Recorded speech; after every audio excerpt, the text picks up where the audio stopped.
So it's been a few weeks since I uploaded my video addressing the PvPvE dilemma in Arc Raiders, and you guys left a lot of comments, a lot of stuff that I want to get through here today.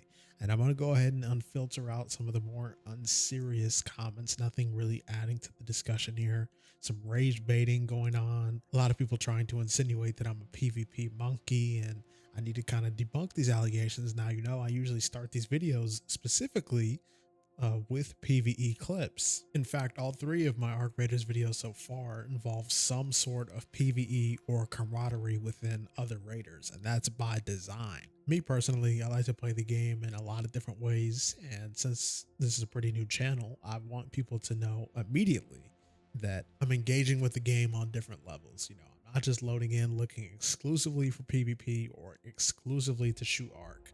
Sometimes in raids there's a bit of both. I'll show some of that gameplay here in a bit. Other times it's more strictly one or the other. You know, when I see groups of raiders, a lot of the times I know that even if I did engage in combat with them, then it's probably not going to end well for me depending on the escape routes or what map I'm playing on.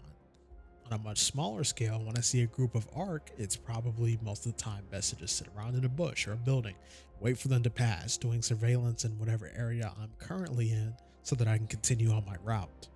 Essentially saying all this to say the game will present you lots of situations, both hostile and friendly, or potentially either one of those things. And with the infrastructure they originally built this title on being more of a, I guess, Helldivers 3 sort of thing, where in the original material, it looks like we were really just running over the Arc, dunking on them. The dynamics were not the same at all. It was an open world Arc Raiders where all of the maps were combined and there was rotational events, and depending on which part of the map you were on, there was more action than on other parts of the map. There was no sense of exploration. It was not an extraction shooter. There was no interiors, no thought of having to engage with somebody through doors or buildings or anything of the sort. And so the development of that concept seen enough feedback, at least internally, that they felt it needed to change. And this is now where we end up with the PvPvE extraction shooter that we have today in Arc Raiders. For them to go back on that foundation and introduce a PvE mode, I mean, it's dumb to insinuate in the first place. You can engage in PvE in the current version of the game. That's not a thing that doesn't exist.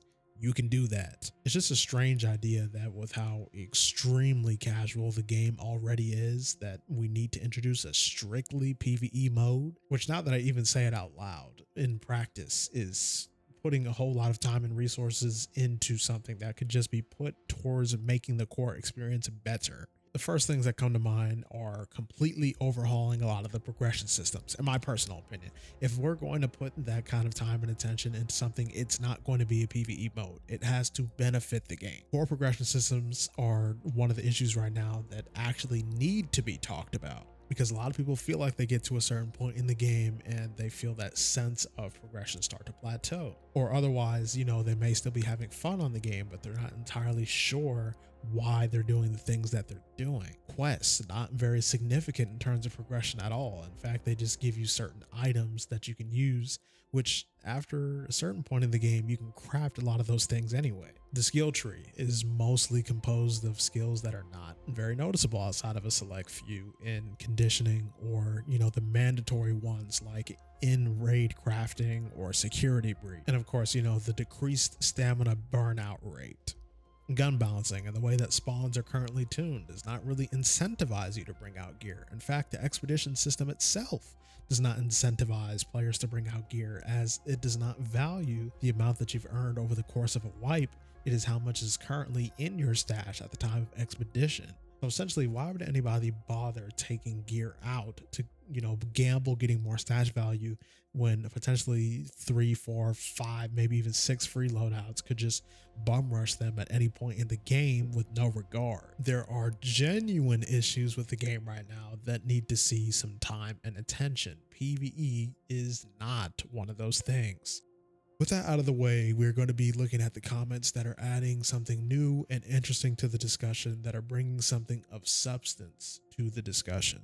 I've read through basically all of these, and I've seen no good arguments for PvE only and a handful of arguments of how to address the current PvP situation. Those select comments are the ones that we're going to be having a discussion about today. And of course, as we have more of these nuanced, intricate discussions on the game, I do encourage you guys to join the Discord. Of course, you can talk directly about Arc Raiders and other games there. You know, Splitgate is coming up very soon. I am going to be covering that. Very excited for that. And if you're enjoying the content on the channel, be sure to check out the Twitch link in the pinned comment. Okay, so this comment just came in a little earlier today. So since it's sort of at the top of the list, I'm going to go ahead and take a look at this one first.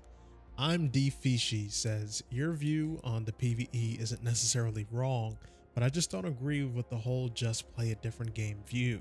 For some context about me, I'm not really a PvP person and typically avoid them due to inducing much anxiety for me, and after a while it starts to mold me into what I deem a toxic individual since I can be competitive. To add, I also have issues with overthinking, so that can interfere with my ability to lock in. The PvE games that I play are Helldivers 2, Armor Reforger, Outlast Trials, Red Dead 2, that's an interesting one, Ready or Not, and more. The point I was really trying to make is that Ark itself has great gameplay, such as gunplay, sounds, visuals, AI. I specifically like this game's AI because they feel so dynamic, similar to titles like Stalker. I heard Stalker's AI is pretty advanced as well. And this just immerses me. I typically like to play games with no HUD to enhance that effect. Now, with the addition of PvP and Ark, which don't get me wrong, people can play how they want to play in that game, such as being an asshole if you want. This is a term that's going to continue popping up. Very subjective term. It's quite semantic if you ask me, but let's continue. But PvP requires me to not apply my focus really on immersion and no HUD playstyle, focusing on the PvP more than the actual PvE aspect of the game. I kinda had the same issue with Red Dead Online and GTA Online where people just killed you for fun. And here I am just trying to immerse myself in the game's world, killing bandits and stuff. I feel as though Ark is leaning towards PvP over PvE since the Ark aren't that dangerous. There isn't much to get off them and not enough to do after getting all the good shit and leveling everything out. People that want a more PvE focused mode don't want to play games like Helldivers 2 or the other games you stated because of Ark's unique gameplay that intrigued them and me in the first place, which those other games don't really have. An example of this is the Matriarch and Queen. It's such a cool boss to fight, but whenever I see people hop on those modes, they are mainly trying to attack those focused on the PvE objective. And I say this not only throwing shade at those assholes playstyle, but also the developers, which I feel didn't make the event really focus towards collaboration. Since at the end of it all, when you kill that boss, the loot is first come, first serve. I feel as though an event like that should have more of a reward for everyone that contributed, instead of when you kill the thing now, it's time to shoot whoever tries to loot the thing you want. I don't want the game to get rid of PvP, but I do want Ark itself to become either more lethal to promote teamwork or apply more PvE focused events or mode. Though I don't know about specifically a PvE game mode since I fear that will decrease player counts, which isn't good for business. My playstyle as of late has just been me playing no kits and surviving off the land or doing trials since I had no objective to do until now since we just got the new update. But once that is over, what then? I don't know if you've read this far. Thank you, and hopefully you understand my view. Peace and love. Okay, so there's a lot to unpack here.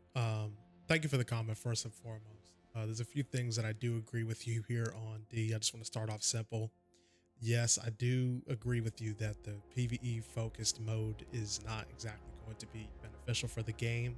There's a lot of time and resources that Embark has to develop to create something like that away from the core experience, which has, already been tested, like I mentioned earlier at this point.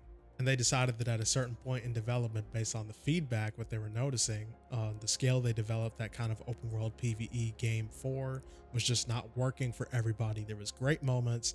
There was a lot of empty kind of, moments where there was just not much going on. And then there was some stuff in between. It was not always consistently breeding memorable gameplay experiences. What I'm thinking a lot of the ad PvE fanboys are suggesting is that they create this current experience, this current extraction shooter experience, and take out the PvP aspect.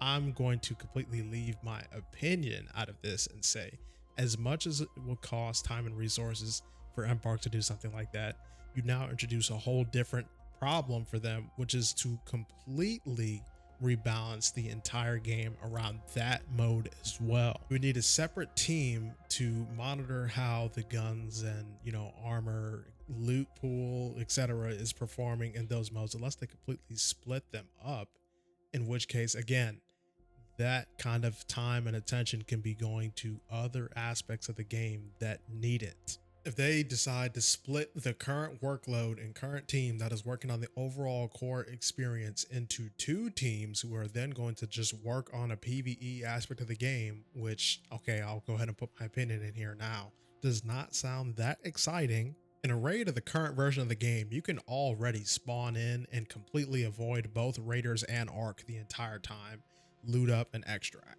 So to assume that by taking out PvP, the experience would be even more. Okay, you know what? I'm just going to leave that alone for right now. This is just why I have trouble believing that the people who say, you know, I really enjoy PvE and I totally want to avoid PvP, enjoy the overall experience of the game, because that is not a thing that you even have to do necessarily. If you bring stim shots, if you bring smoke grenades, if you suppress your weapons, then you can totally just go out for a raid, hunt arc and extract. If that's your goal, if that's strictly what you want to do, the game is not restricting or sectioning you off into different parts of the game to enable that kind of thing. That is just a thing you can do. To act like it is killing anybody to take these extra precautions, which it literally is actually covering you in this regard if players, you know, people are out there to hunt you while you're out there hunting arc. And this all wraps back to the, well, you know, if you don't enjoy the core experience and just play a different game dynamic, and I remain consistent in that stance even after reading all these comments. My opinion has not changed on that front. I do understand why, you know, playing as somebody who just wants to be a passive looter or occasionally shoot arc here and there, whatever the case may be. And if players are just out there to hunt you and you become a victim of that, yeah, I can understand how that can be annoying. However, the tools that the game already gives you to deal with these kind of situations, in my opinion, does not warrant a totally new PvE separate experience from the core game. With all due respect, your lack of awareness or ability to defend yourself against other players is not a fault of the game. It is not a fault of game design. Now, if you want to have a conversation about the compound effect of, you know, the overall game design in terms of audio and map design and loot economy, then that's one thing. I will be very glad to engage in that discussion. Like we were talking earlier about the expedition, that's, you know, one of those things. But to insinuate that the game needs a PvE strict mode simply because you can't be asked to bring jolt mines or smoke grenades or stim shots is incredibly silly. It's silly. Now, going back to your comment, I'm a bit in between here because you explicitly state that the point you're trying to make is that Arc Raiders is just a well-rounded game design-wise. You talk about having such good gunplay and, you know, sound design and visuals, and the arc, you know, the machine learning on the arc being very dynamic, which I agree, you know, from a design standpoint, Arc Raiders is just a pretty spectacular game, you know, in most respects. I would argue progression being their biggest detriment currently, but yeah, I mean, just a very well-rounded game. You state that you feel that way despite how you feel about PvP. So what I don't necessarily want, and this is why I have the opinion that I do about this, you know, PvE argument, is for people to force themselves to enjoy the game. You shouldn't have to feel like you're forcing yourself to enjoy the game. Is that necessarily what's happening here? I don't know. From what I got reading this comment, I want to say that I think you are mostly enjoying the game, but you just have a bit of gripes here and there about how PvP affects the experience. You talk about this with the boss battles and how after you complete it, the reward is not granted, but instead it then turns into a potential war zone where players can just turn on each other.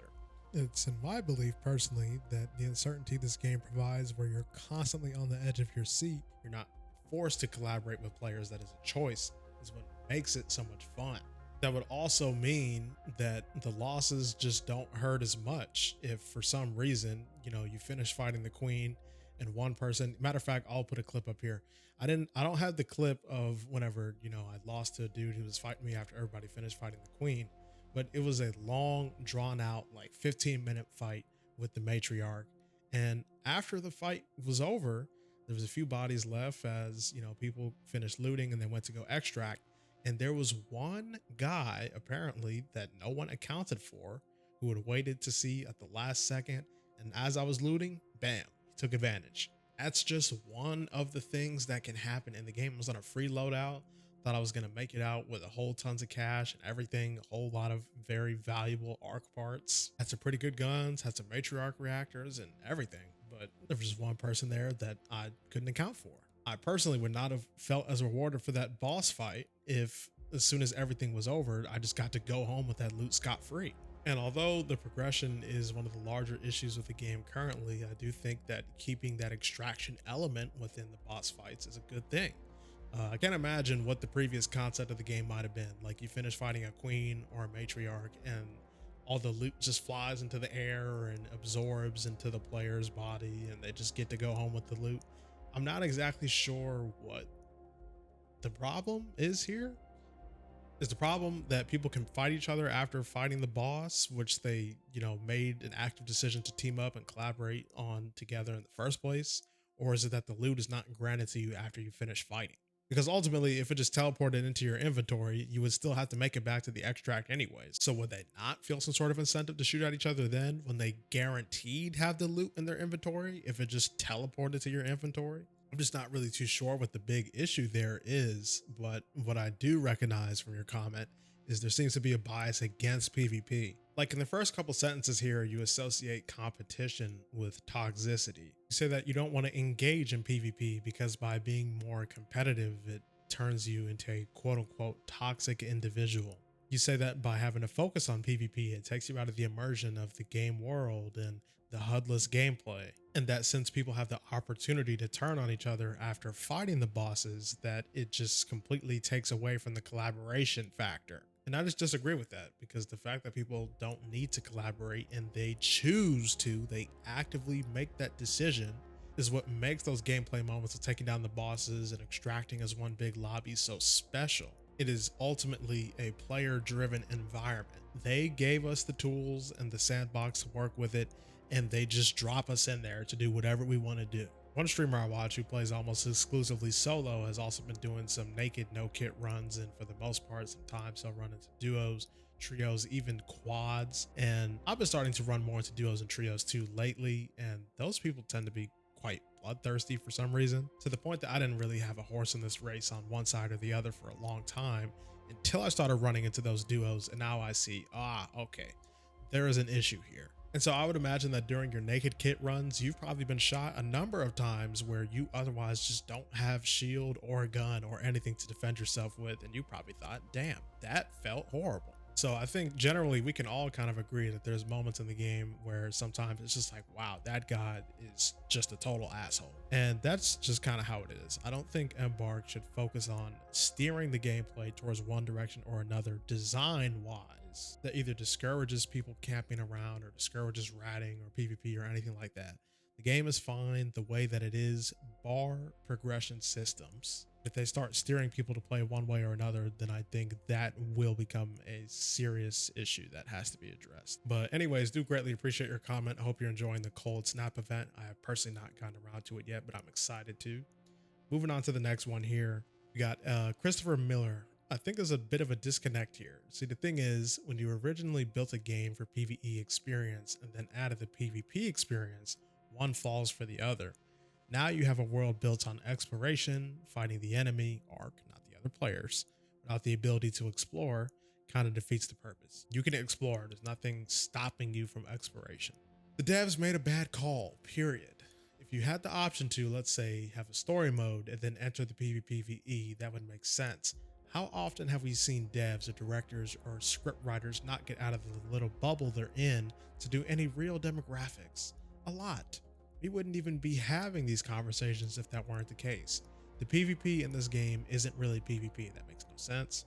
Unless, of course, you're in squads, which kills the ability to play the game with friends completing missions. It's just who can camp the longest, who can wait for someone to be looting and get caught unaware and get the kill. Low tier, low skill, low IQ play style. Devs made a bad call, not separating the lobbies after making the decision to add PvP. They're not infallible. They're human. And it's okay that they made a mistake. Just correct course and the game lives longer. It's not about catering, it's not pandering, it's giving players options. People are too polarized on this issue because one side is this game feels, looks, sounds amazing, kind of sounds like the last comment. The enemies are legit a pain in the ass. The other crowd is this is just Tarkov with environmental elements. Kill everyone. Which, by the way, is a terrible comparison, but I digress. Let both play styles live and breathe instead of choking one or the other. That's how they win, just saying. I'm gonna be honest, before I read this comment, I thought there was a bit of significance here when they started off by saying there's a bit of a disconnect, because there is a pretty strong disconnect here. But when I did go ahead and kind of take a look at it, I really, what are we talking about here? The PvP isn't really PvP. The devs made a bad call. I mean, are we sure they made a bad call? Winning best multiplayer game of the year at the Game Awards and selling fucking millions of copies and retaining about 50% of their player base on Steam about 2 months later. Not 2 full months later, but you have to consider that when really popular games and typically free games, this game is $40, but typically when really popular games launch and they have their big peak player count within the first week, this game saw its peak player count on Steam a few weeks after launch, which is just mostly unheard of in the live service space. Developers are hoping to retain a certain amount of players based on the day of install up to the point of like the first content update or even beyond that. And they usually measure this in the first month. There's 2 main metrics here. One's going to be unbounded player retention, and the other one is called bounded player retention. There's a lot of articles that cover this kind of stuff. Essentially, what it's suggesting is that if we measure from day 1 to day 7 to day 30, that the number of player retention in terms of percentage is gradually going to decrease. And of course, there's a lot of factors that play into this. New games come out close to each other, or they're just waiting on updates. They might have been bored of the game. Who knows why? It's mainly why it's measured in 2 different metrics between daily engagement and total engagement since the time of install. By both measurements, this game is some kind of black magic, because not only have they been able to retain the players who initially purchased the game, but now seeing that it peaked at 400,000 something players a few weeks after launch means that it is continual growth over time. And granted that it launched on October 30th, we're now here in December 16th, it is still sitting at around 200,000 average on Steam. Let's just say that the retention goal for D30 was 10%. Okay, it was more than 400,000. I think it was around 460,000 or something along those lines. But let's just cut it at 400,000 just for discussion's sake. If 10% was the intended retention goal at the 30-day mark, that would mean 40,000 players would be the average from a month and following. And we are now over a month into the game's launch, and it is sitting at over 200,000. And of course, this is without the console numbers, and we're heading into the holidays. So at this point, they're probably going to be seeing a lot of new life breathed into the game over the course of Christmas. So yeah, honestly, I'm not sure why I gave this comment that much attention, but you just didn't say shit. Kodiak says, I love this game. It's fun, well made, and looks great. That being said, I'm a middle-aged husband and father of 3 with a very full-time job. I'm about as casual a player as one gets, and I have no problem with PvP interactions. Am I ever going to start one? No, but if the other player's intentions are laid out in the open, I'm cool with it. What I have a problem with is spending raid upon raid to find a blueprint just for some stinking low-life rat to shoot me in the back of the head as I'm looting the container, or hiding in a corner in the dark at the extract. Shows what kind of character those people have in real life, in my opinion, and I think that's a problem. Thank you for your comment, Kodiak. I think there's a couple of things to this. First and foremost, the kind of player who does things like this is, I think, just classified as a stealthy player. I don't think there's anything particularly wrong with doing that. A lot of them are looking for PvP. Of course, there is stealthy players who want to stay out the way, be on the outskirts, just loot and kind of get out. And there's stealthy players who are looking to, of course, kind of hunt. As I was saying earlier, reading D's comment, there's a few things that the game does incentivize, which creates a compound effect of, when and where players tend to engage in PvP. And late spawns is actually one of those things. Just going to touch on this for a little bit. At a certain point, if you're bringing out gear for the game to spawn you in like 10, 11 minutes late, or if you're bringing, especially a free loadout, all the time, you don't really want to risk that gear that late in a raid. But if you're on a free loadout, you have literally nothing to lose. So the first instinct for a lot of people, myself included, is to scour the outskirts to see if anybody's camping around. And if you don't find anything, or even just immediately on impulse, run to an extract and, see who's there. Sometimes it'll spawn you next to the nearest extract, which is currently about to expire within like the next 2.5 to 3 minutes. And other times you might have to run for it. But in any case, when the game spawns you into a raid that late, your only option for the most part, since everything has been looted to smithereens, is to go and take somebody else's kit. So in that regard, I do fully understand this frustration. I had a similar thing happen to me a couple days ago where I was camping in an extract. I tapped out for a second, came back in, and there was gas everywhere in a bush I was sitting in, waiting to scan the area, seeing if anybody's there. And it turns out it was a free loadout that denied my extract. Didn't even push the button. Free loadout, probably spawned in late, ran over to the extract, threw a gas grenade in my bush, probably pinged to see if I was in the bush. And he went ahead and chased me down after tossing a heavy fuse nade into the bush. And I ended up taking the guy down after I ran, but the fact that he just had absolutely no regard into bum rushing me there denied the extract, and it expired just to make sure I couldn't hit the button. It definitely highlights that at a certain point, yeah, people really just don't care to wander around the map and loot and things like that. When you spawn in that late, you only have so many choices. So yeah, I understand this frustration. Mo Alex says, the issue about the dilemma of buying the game and trying it out isn't that us PvE players wonder if it's the right game for us. It's that it was presented as a co-op last stand against giant robots to reclaim the surface. We bought the game under the understanding that we'll be able to work together with others to take down dangerous giant robots. And it was great for like the first 2 weeks until now it's nothing, just a giant PvP sweat fest lobby. The arcs are disappointingly casual and mild, more of a nuisance if you're a PvP player. The cooperation with other people to work together to destroy arcs got left behind fast because of rats and PvP sweats who just shoot every raider on sight. There's no more collaboration to fight arcs because they can all be easily destroyed solo. Even against queens and matriarchs who just snap up to the top and plant 2 deadlines and they go down. Rocketeers can go down with 1 wolf pack and a few bullets. The wolf pack isn't even a rare item to find. They come up very commonly, that is true. And so PvP became a prime gameplay in Arc Raiders because it presents more fear and adrenaline to the game than the PvE side does, that is true. And so us PvE players who just want to focus on fighting the robots can't even fight the robots anymore. Just kill on sight with all the other raiders when we enter. That's the main issue that Embark is presented right now. What I will say is that they're right on quite a few things here. As expensive as the PvE side of the game is in terms of the weapons and how rare it is to find some of those BPs, or even getting items like the deadlines or wolf packs, it's not super uncommon, but of course it is worth a lot to have hull crackers, hull cracker ammo, wolf packs, deadlines, etc. For what the gameplay experience is currently rewarding, there's just no reason to not engage in PvP versus spending a lot of resources or coin to buy PvE loadouts. Especially spending all that time crafting a PvE loadout and somebody could just, snipe you from afar or shoot you from behind with a Venator, Toro, something like that. And that's just a whole bunch of money out the window.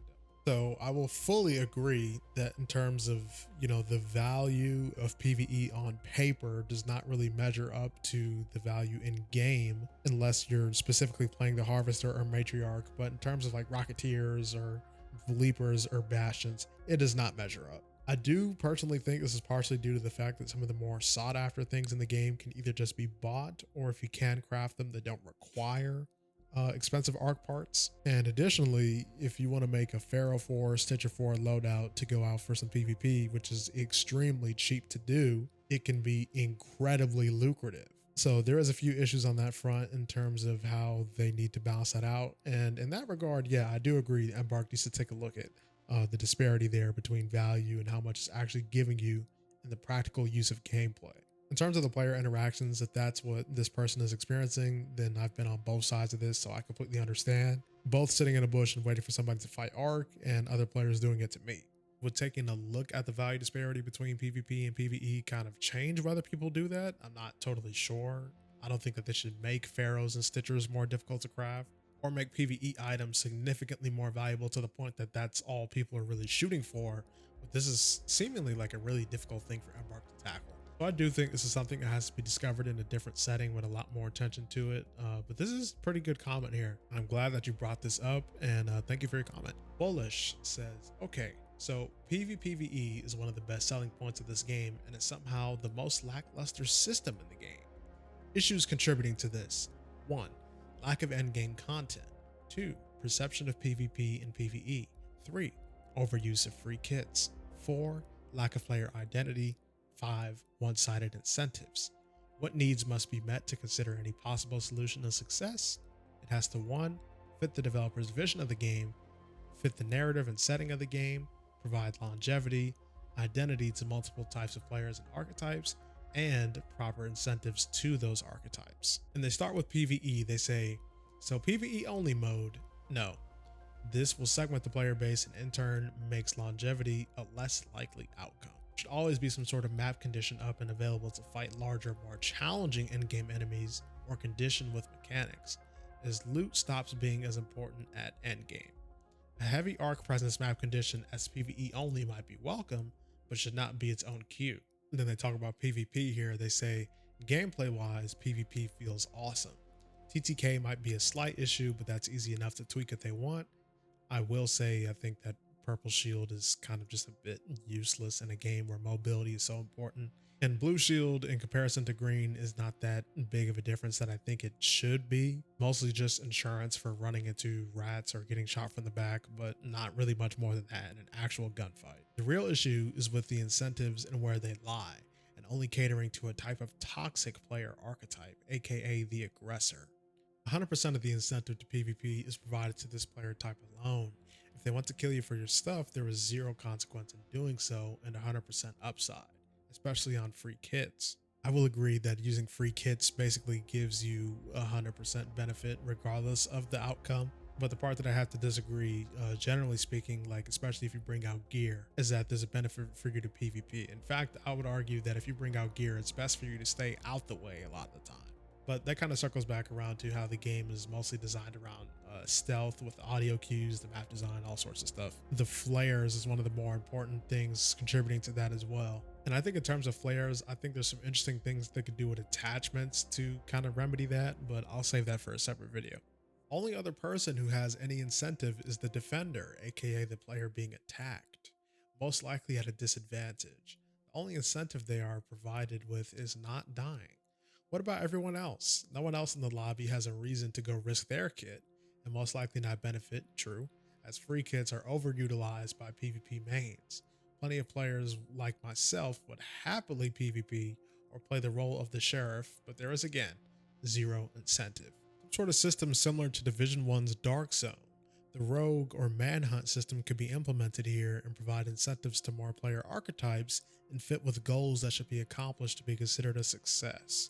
It would fit the narrative of the world as the arc are the real threat.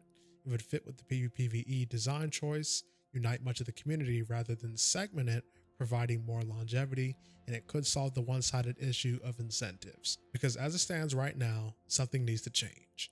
Thanks for coming to my TED Talk.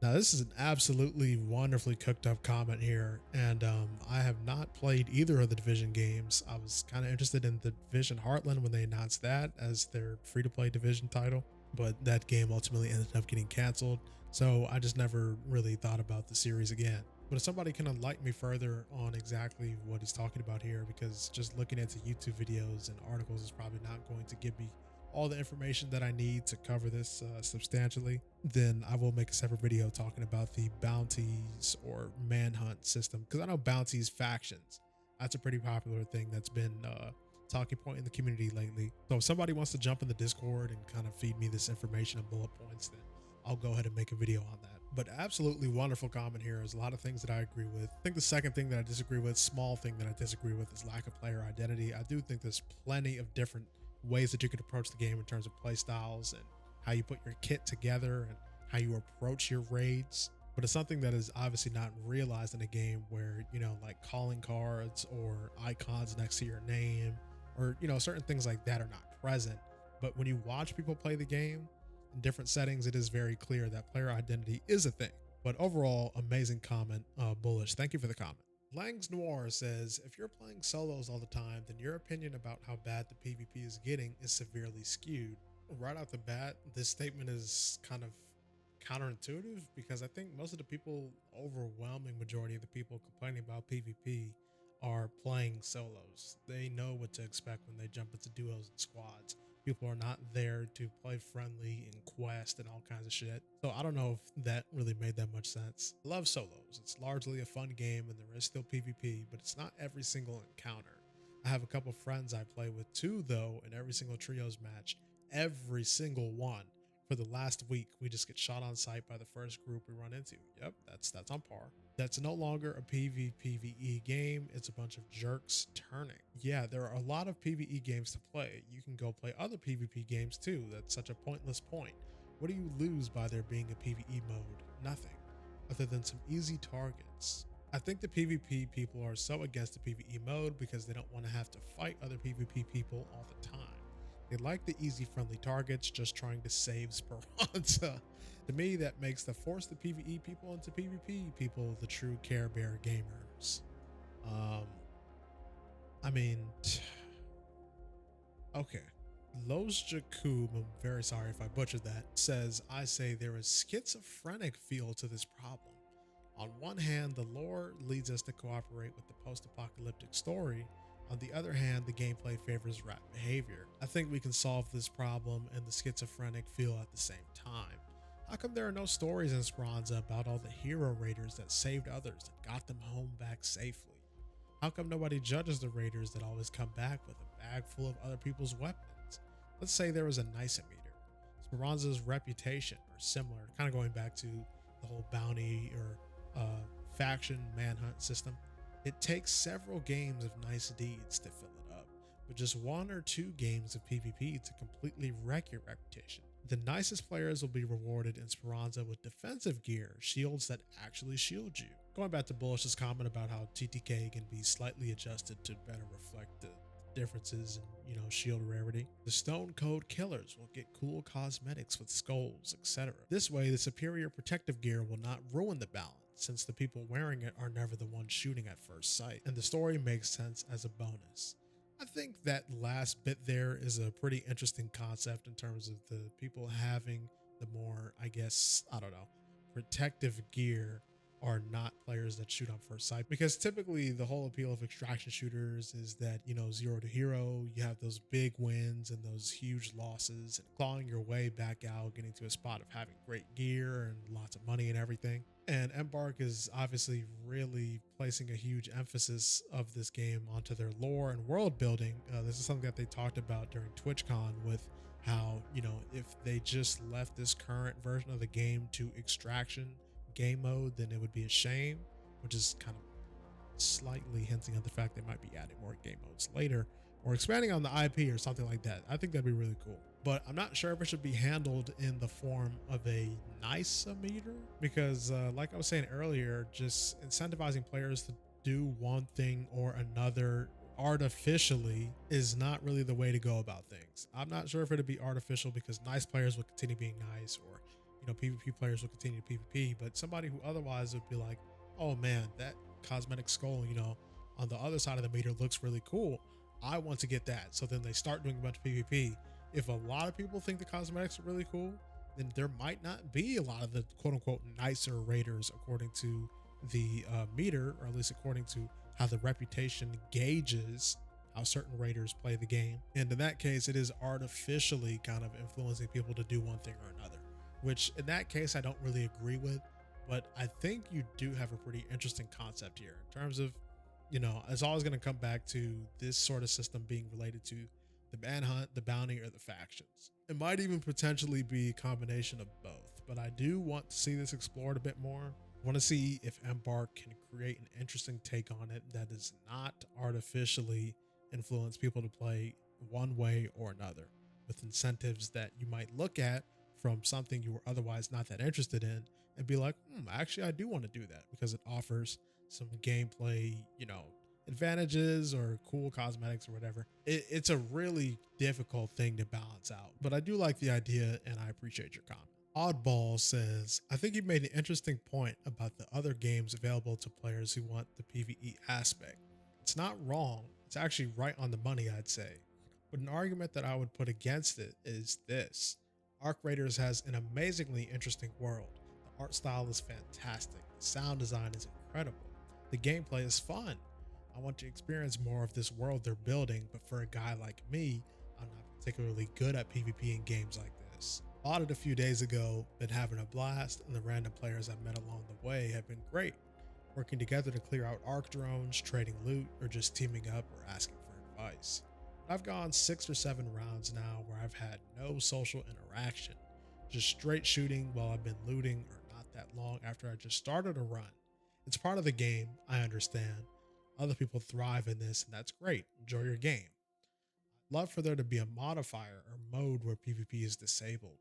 Maybe have rare loot chances decreased, even more so, it takes longer to scavenge, or dramatically increase the number of drones. I guess the answer for me would be going back to the Division, Destiny, or Helldivers, but I really want to see where Ark goes and keep playing. Maybe in the end, this just isn't a game for me, but I can't find another game that offers this cassette retrofuturism aesthetic that I love with the PvE and looting side that has me hooked. I responded to this saying that somebody else suggested that they add a map event for higher arc presence, kind of similar to night raids, and that being the main focus of the event is that the arc are strengthened, probably place them in a lot more interiors, entrances, chokes, different areas. They could probably feature shredders on all of the maps in that particular event. And I also added on by saying that in the long term, I do think Embark should be focusing more on the PvE elements of the game, so players are more encouraged to work together. And how currently there's not much depth in the end game, goes back to progression. And so that inspires a lot of kind of the PvP that you saw happening very quickly after the game launched. Not that anybody had fully progressed, 2 to 3 weeks into the game, but at a certain point you can kind of see where just shooting the arc and looting as the entire gameplay loop will get a bit stale after a while. And the gunplay in the game is incredibly addicting, as most players would say. I agree.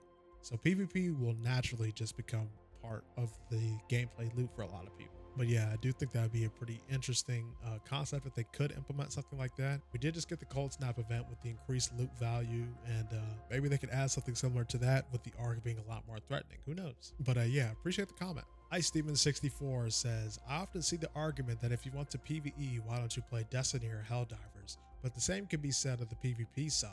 Why don't you play Battlefield, COD, or Apex if you exclusively want to kill on sight and not engage with any of the rest of what the game offers? You have players up on towers, sniping at players trying to engage in the Matriarch or Queen events. They aren't going to collect that loot. That's just let me piss those PvEers off. What you get is players that bought the game to engage in those events drop off because they're not getting the fun they expect of fighting the big robots as the main thing.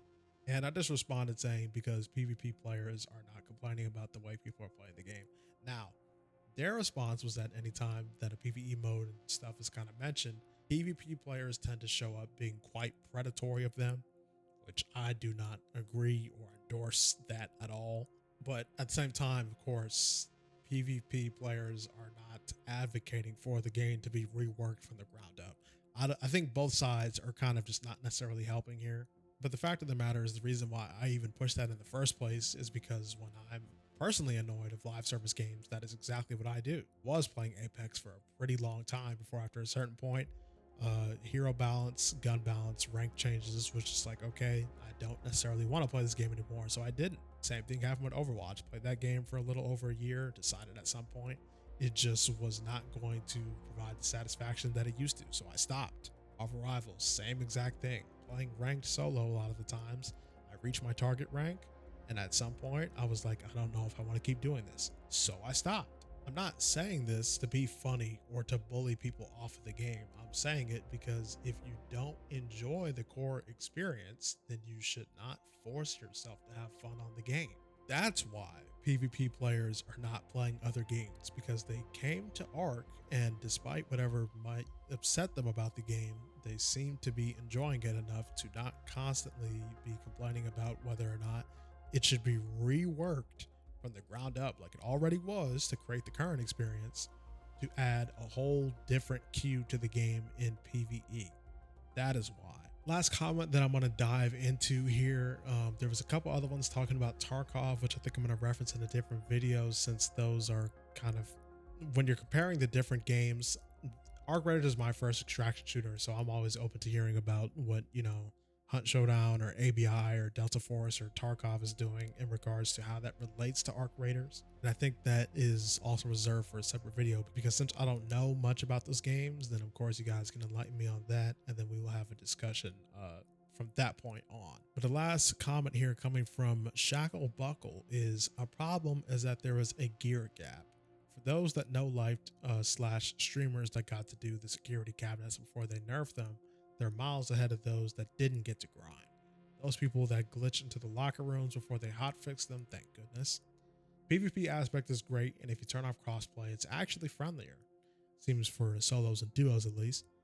Going to a raid kitted out just to get shot in the back or spawn camped, spawns are broken still, is a higher risk than going in with a free kit. So the risk reward aspect is completely broken as well, especially if there is no consequences to the griefers and rats. Only consequences are the recipients of said gameplay. It's a pretty great comment here that's kind of addressing sort of what was talking about here, more specifically in Bullish's comment in regards to how the game is heavily skewing incentives in one direction or another, and about in terms of how they can address that. In terms of the spawns, the Stella Montes spawn that was apparently changed in today's patch for the Cold Snap update, that is something that I'm going to have to check out. I don't really play Stella Montes, so I'm just going to be checking it out on no kit or free kit just to see what that's like. But one thing that map ended up doing, even though I didn't like it that much, is it greatly highlights the issue with how bad the spawns are in this game. And just like the progression, since it's one of those deeper layered in gameplay systems, it's probably one of the things that'll take Embark a little longer to get around to. But otherwise, it is definitely one of those things that need to be talked about. And additionally, when talking about the security breach, apparently purple key rooms got buffed today. So that is one of the things I'm going to be checking out myself as well. I think I said this in my video talking about the security breach, but since the key rooms were not buffed in return for security breach being nerfed, I ended up having an issue with that, because then essentially there's no reason to go for the high tier loot. It gave us this perk, and now that apparently since people are using the perk, it's a big issue and something that became meta pretty quickly. Then you decided to nerf the loot pool of what those lockers provide, and I just found that kind of funny for some reason. And up until literally today, purple key rooms have maintained the same loot pool that they've had, which is not horrible. So some of them were kind of horrible. I don't know if it necessarily warranted the kind of nerf that the security breach got, since you didn't really get anything for going into those purple key rooms that felt very significant to the rarity of the key. So hopefully when I check those out a bit later tonight or sometime tomorrow after playing Splitgate, that first room that I walk into feels like, holy shit. Whenever I find a purple key, that's the feeling that I should get. I should be like, oh my goodness, I got this purple key. I need to get the heck out of here so I can set up and get in that damn key room. But overall, those are two things that do need to be looked at in terms of tuning the spawns. And the security breach nerf, I still really don't fully agree with, but I'm glad that the purple key rooms got buffed. We'll be checking those out pretty soon. So thank you for your comment there, Shackle. And ladies and gentlemen, that is going to do it for this video. I went ahead and just dug through some of these comments here that are adding some great significance to the discussion at hand. Like I said, the video continuing this concept is going to be talking about a potential bounty slash manhunt system or faction system. And yeah, that's going to do it for today's video. If you enjoyed, be sure to leave a like, subscribe, hit the bell if you have not already. Be sure to head to the links in the description, join the Discord, follow the Twitch link in the description below, and I will see you guys next time.